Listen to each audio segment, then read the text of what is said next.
Okay,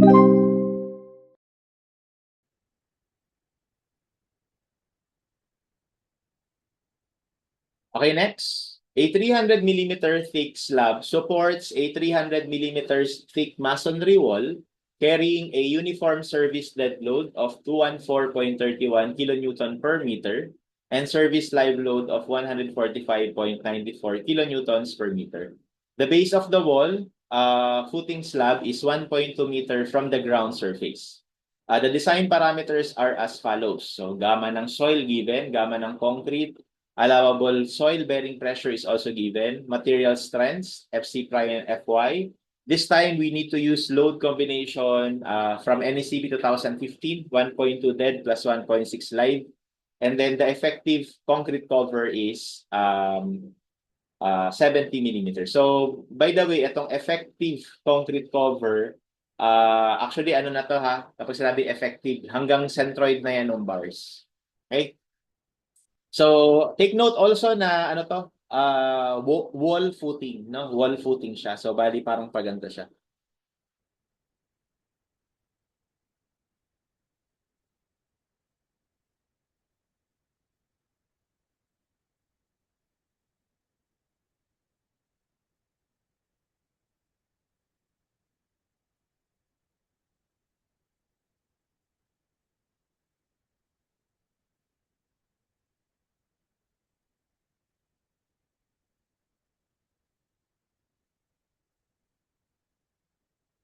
Ganyan siya, no? Wall footing.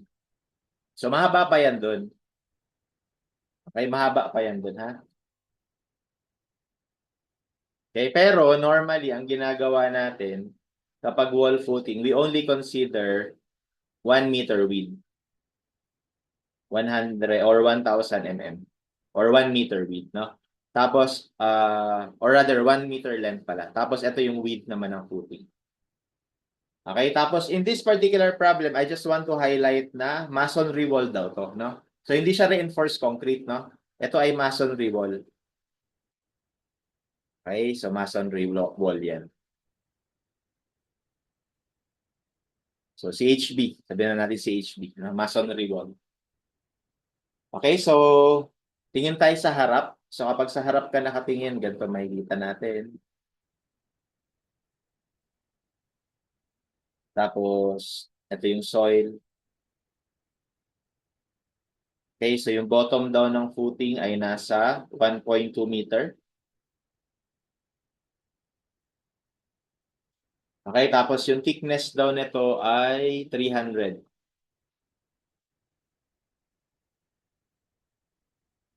0.3.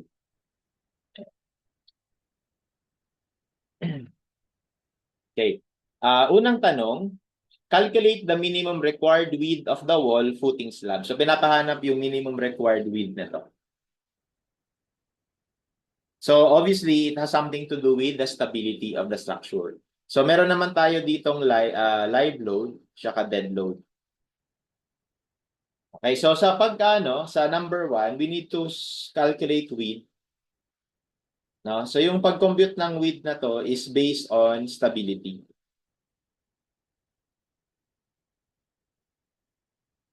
Okay, so dahil based sa stability, hindi sa strength, okay, kailangan yung gagamitin natin na load is unfactored or service. So P live load plus P dead load.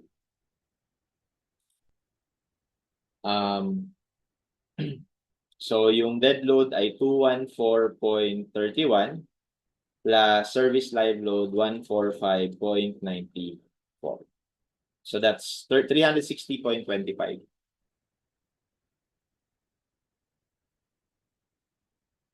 Okay? So ngayon, to calculate yung B, so dapat stable siya, no? I-base natin yun sa allowable soil pressure, no? Yung Q allowable is 215.46 kilopascals. Okay. So, dapat guys, etong pressure na ipoproduce nitong service load. So, di ba ang pressure na ipoproduce niyan ay P over area ng footing. Okay, kailangan hindi ito lumagpas doon sa, hindi sa allowable kundi sa net allowable. And what is the net allowable? That is the allowable minus lahat ng surcharge pressure. So ano-ano yung mga surcharge pressure natin? Well, unang-una, may soil na nakapatong. So kailangan natin yung tanggalin kasi kumbaga yung soil na yan, nagtatransmit na rin yan ng load So kailangan natin yung i-subtract doon sa uh, i-subtract doon sa allowable pressure. Kasi existing na yan Kumbaga, nararamdaman na yan ng soil So, kung ine-neglect mo yun, parang iniisip mo na, kumbaga iniisip mo na yung footing lang mismo, yung loads lang mismo ng footing yung nakapatong sa kanya. Where in fact, hindi lang yung load yun ng footing ang nakapatong, kundi yung mismong bigat ng slab and at the same time, yung bigat din ng soil. No? So, ito yung bigat ng soil. Ito naman yung bigat ng footing slab. Kailangan din natin yung tanggalin dun sa allowable. Para kumbaga ang idea dyan, ito yung total na dapat na maranasan ng soil. So, ngayon, kung i-equate natin yan directly dun sa loads lang, hindi mali yun, no? Kasi ang nangyayari dun, parang hindi mo kino-consider na meron ding nakapatong kay soil na sarili niya at saka yung slab. Okay? So, from there, we have to subtract that. So, yung pressure na i-induce nitong overburden soil, di ba gamma times depth lang naman yan So, ang depth nito, kung ito ay 1.2, ito ay 0.3, so 0.9 yan. So, ma-minus natin yung gamma ng soil times 0.3, 0.9. Tapos, i-minus din natin yung concrete, no, times 0.3. Okay? And from there, we should be able to calculate the area, the required B. Kasi ito, magiging 360.25 over B. No, B by 1 actually ito Kasi 1 meter width lang naman yung kino-consider natin. So actually, B na lang kasi naka per meter na to. Okay, that should not exceed itong lahat ng to. So, 215.46 minus gamma ng soil minus gamma ng concrete. Okay, so B should be at least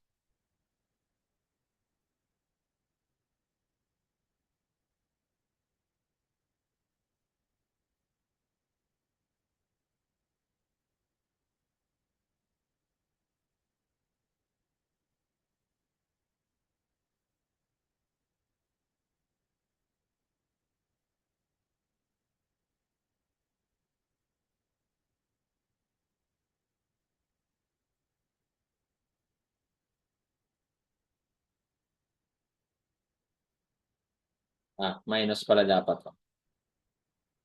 Bilan nga to? 360.25. So 1.86 should be at least 1.86. So from the choices, we choose yung higher, yung next higher. Okay, so that's letter A. So bakit po hindi naka-factor? Kasi nagde-design tayo based sa stability. Pag nagde-design tayo, tatlo yan. Based sa strength, based sa stability, at based sa serviceability. Okay? Kapag strength, dyan ipapasok yung factors. Dito, unfactored parehas to. Kasi stability lang Gusto mo lang malaman kung ano yung no? Kumbaga ano yung magiging effect ng mga load sa equilibrium niya. Okay? At ganoon din sa serviceability, yung pag-compute ng mga deflection, cracking, etc. No? So sa yung factors na yon is dinesign or kumbaga kung makikita niyo sa NSCP, nandun lang yun sa strength design. Okay? So anyway, that's the answer, 1.9. Next, if the width of the footing slab is 2.1 meter, kung ito daw ay 2.1, calculate the required center-to-center spacing of 16 millimeter bars for flexure for a footing supporting a masonry wall the critical section for bending moment is located halfway between the center line and the edge of the wall. So actually, hindi ko dapat ito isasama. Pero para lang ma-consider nyo, no? So kapag daw masonry wall, kapag ka CHB, yung critical section for bending, wala dun sa face ng CHB. Kundi saan daw? Halfway between the center line, ibig sabihin gitna, and the edge of the wall. So, kumbaga, kung ito yung center line natin, okay, ito yung edge ng wall. So, yung critical section for flexion, nandito sa gitna.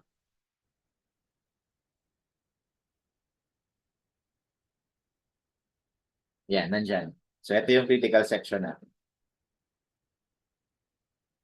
So, ayan. Kunin muna natin yung soil pressure acting on that.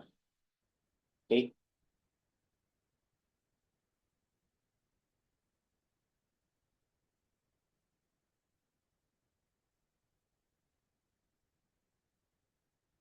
So, kunin muna natin yung QU.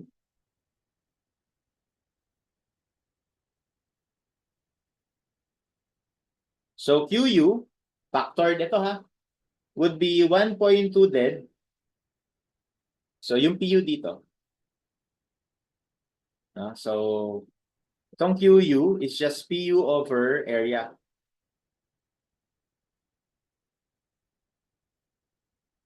Which is, yung PU is 1.2 ng dead load, which is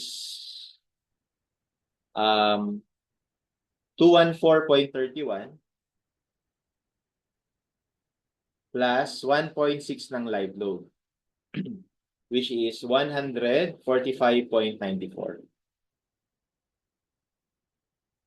Ayan.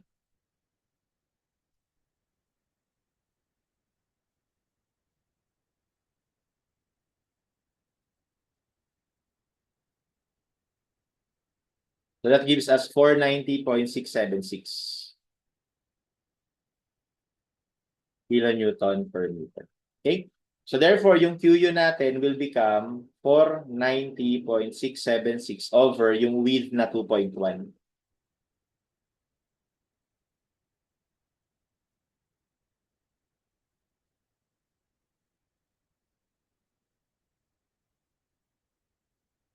So that's 233.655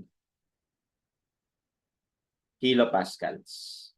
Okay, so now let's measure the critical section for flexure. Anong sukat nito? Okay, so bali, etong width na to, di ba ito ay 300. Okay, tapos kung 300 yan, kalahati ng 300 is 150. So yun yung center line dito.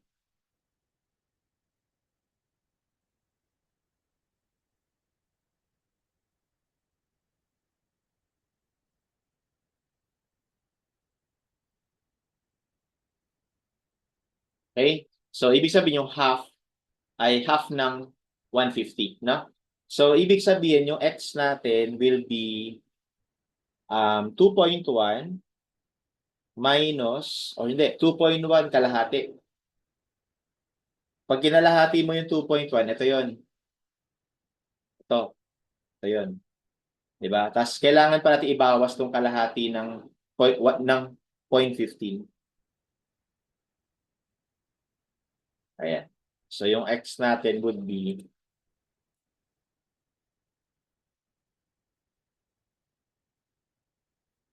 0.975. Okay? So yan na. So ngayon, ang mangyayari, dito magkakaroon ng bending sa section na yan. Magaganyan siya. Okay? So kailangan nating mahanap yung bending moment.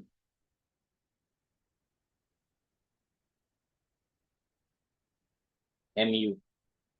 So, like earlier, no, MU will be equal to QU times yung haba niya dun sa direction na to, dun sa direction na to, which is, di ba, i-assume naman natin na 1 meter width. Okay? So we have QU times 1 meter times itong X. Okay, times yung resultant niya, syempre, mag-a-act doon sa gitna, no, ng X.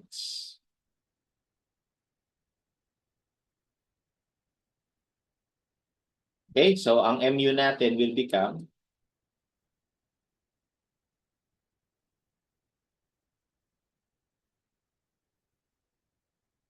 lagay ko lang to sa A. So A times 0.975 over 2. So 111. Lagay ko sa moment M. 111.059 kilonewton meter. So yan ngayon yung maximum moment doon sa critical section. So ibig sabihin, ano na natin, i-design na natin to, no? Yatanong lang yung spacing ng mga bakal. So para ma-design yon, balik na tayo sa RCD. MU should not exceed yung phi, MN, or yung capacity. Pero for simplicity, gawin na lang natin siya equal, no?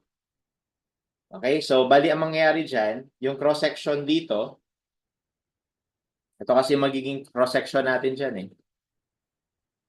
Ito. Yan yung cross-section natin, no? So yung mga kapag kumuha ako ng isa, no, kukunin ko to, tapos doon tayo humarap. Ito makikita natin.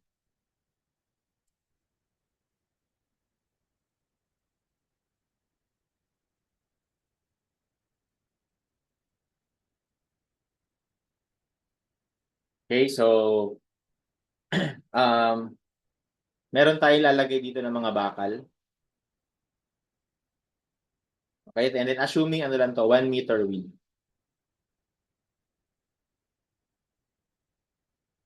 Okay, tapos ito yung effective depth. Okay, at I think we can define the effective depth here. Sinabi dito na effective cover 70, tapos yung thickness ng slab 300. O the effective depth natin, 300 minus 70. So 230. Okay, so mangyayari, this will be under tension. Tapos andito sa ibabaw yung compression. Diba? So para lang kayo nagde-design ng beam. So ito yung A, depth of compression block. Okay, tapos andito yung compression natin, C. Okay? So para makuha yung A, so mag-moment tayo sa T dito sa mga bakal para T times C tapos D minus A over 2. Ganyan, di ba? Tapos yung C na to, di ba, 0.85 FC prime AB tapos D minus A over 2. Tapos ang una natin makukuha, syempre yung A, no? So we have 111.059 million equals, pag nagde-design, matik na to, gusto natin tension control, kaya 0.9 yan. 0.85, FC prime is 27.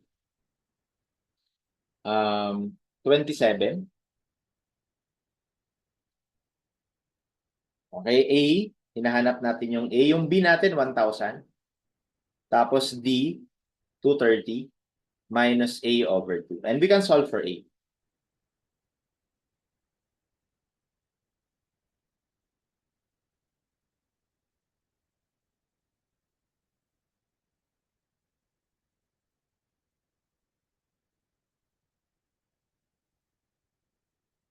Point 9, 0.85, FC prime, B. Okay, so hindi ito kasi masyado malaki. Ito, 24.7. Okay, so masyadong maliit yan kapag compare mo sa maximum. So yung Cmax, no, kunyari, ano lang, kumbaga, although hindi naman ito kailangan, kasi pag footing, imposibleng maging doble reinforced yan, imposible yun. So, check lang natin, Cmax, di ba, 3 over 7 or 3 over 8 kapag doble. Kaya lang wala naman sa tayong doble dito. Although, gusto natin tension control, kaya over 8, no, ng effective depth. So, that is just 3 over 8 ng 230. Yan yung depth ng neutral axis. Diba? Tapos yung A max is just beta 1 C max. which happens to be 0.85, no? 73. Okay, so mas mababa ito sa AMAX. So that's why, ano lang siya, SRB. Alright? So which is, ano naman, very typical yan kapag footings.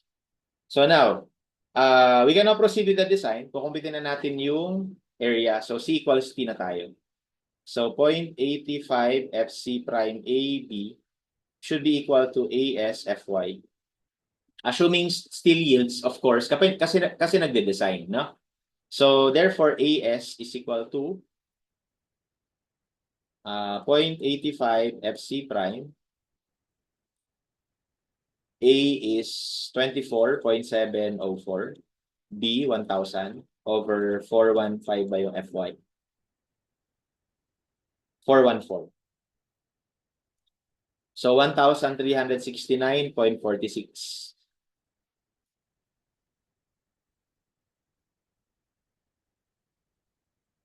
Okay? And actually, ang isa sa mga kailangan nating bantayan pagka mga foundations is kung mas mababa ba to sa minimum, kasi yun yung doon siya madalas na lumalagpas no, so sa minimum. So ang AS minimum natin, okay, is whichever is larger between 1.4 over FY BD and 0.25 square root of FC prime over FY BD. Check natin parehas. 1.4 over FY times B times D. Okay, 7 lang.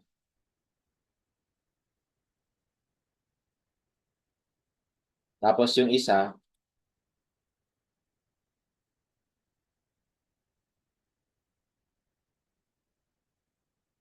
721. So dito, ito yung mag-govern. No? So dahil malagpas naman ito dun sa AS minimum, so okay na yan. Okay, so ngayon, let's proceed with the computation of spacing. So di ba ang spacing ay 1,000 over the number of bars. Tapos yung number of bars is just total area divided by area ng isang bar. Okay, so we can calculate the spacing. So bali ganito. We have 1,000 over AS, which is 1,369.46 over area ng isang bakal. Ang kailangan natin na bakal dito sa number 2 ay 16 mm. So pi over 4 times 16 squared. Yan.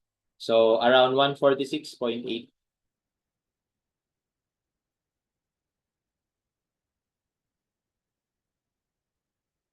Okay? And take note, ang spacing po, lagi natin i-round down. No? Kaya sa choices, kung mapapansin niyo merong 150. O, hindi 150 kasi kulang na yon. So, kailangan yung mas mababa. So, yung 130 yung best answer. So, from the choices, we use 130.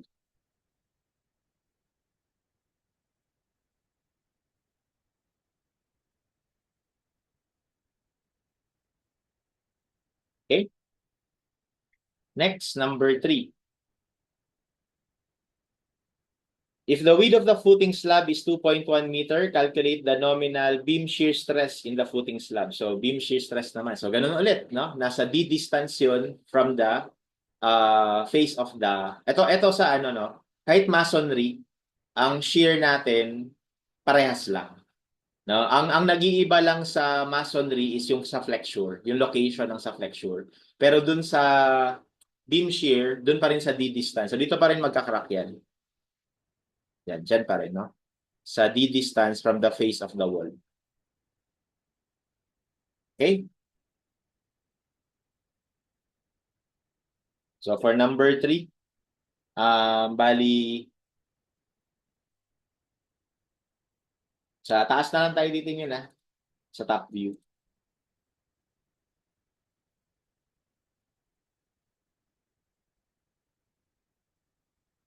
So, bali, kung ito daw ay 2.1, tapos ito ay assuming na 1 meter width. Okay, so, syempre, magkakakrack. Isang direction lang kasi, ano siya eh, wall footing siya eh. So, dyan lang siya magkakakrack, no? So, bali, ito ngayon yung upward soil pressure natin. So, ibig sabihin, yung VU natin dyan will be yung QU times yung area nitong nasa right side, no? So, kailangan lang natin tong sukat na to. So, para makuha yung sukat na yan, tawagin ulit natin na X. That is just 2.1 minus yung width ng wall. Di ba ito ay 300? Minus 0.3 over 2, tas minus mo pa effective depth. 230 yung effective depth. So, that gives us 2.1 minus 0.3 over 2 minus 0.23. So, that's 0.67. Okay, so yung VU natin is QU times 0.67 times 1 meter by area nito. Tama? 1 meter by X. Okay? So that gives us, lagay ko ba dito? Ito ba yun?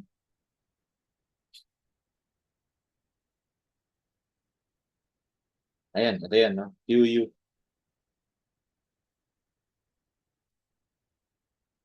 times 0.67. So ito ngayon yung VU natin. Tapos, anong tanong yan? Check ulit natin ha kung nominal ba or ultimate. Nominal ang tanong. So maglalagay tayo ng fee. So therefore, our FV would be VU over phi BB. So dahil ito ay NECP 2010, yung 2010 or 2015, ito ay 0.75.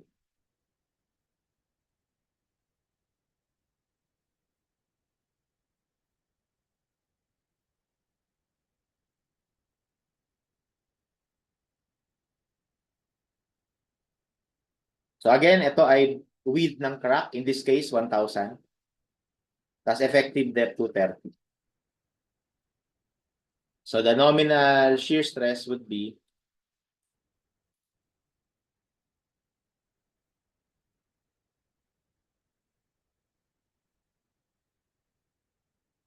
0.907 or 0.91 megapascals. So answer here would be letter D. Okay, so that's how we solve this problem.